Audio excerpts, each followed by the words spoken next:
সকলোকে মৰ্ণিং আৰু নমস্কাৰ দি মানুহজনীয়ে মই আজি গ'লোঁ মৰ্ণিং ৱাক কৰিবলৈ।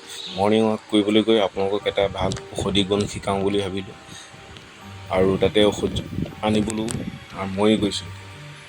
গতিকে কাৰোবাৰ যদি আপোনাৰ ধৰক ভয় লাগে, বুকুখন কঁপে বা যিকোনো বেমাৰ, অন্যান্য বেমাৰ, ডায়েবেটিছ হওক, আন কিবাকিবি হওক, এইজোপাৰ গছৰ এইটো ঔষধ দেখিছেনে? আৰু গছজোপা ভালকৈ চাই লওক। গছজোপাৰ নাম হৈছে অৰ্জুন গছ। আৰু তাতে ছালটো ল'ব আপোনালোকে। ছালটো এনেকুৱাকৈ কাটিব যাতে সি দুখ নাপায়, কাৰণ গছজোপাই আমাক জীয়াই ৰাখিব ন, আমিও তেখেতক জীয়াই ৰাখিব লাগিব।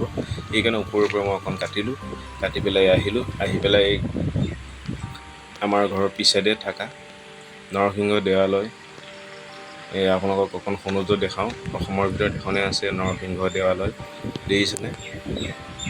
আদ্য সত্য, দেৱৰ সত্য, জখলা মহাত বাসুদেৱ থান আৰু নৰসিংহ দেৱালয়।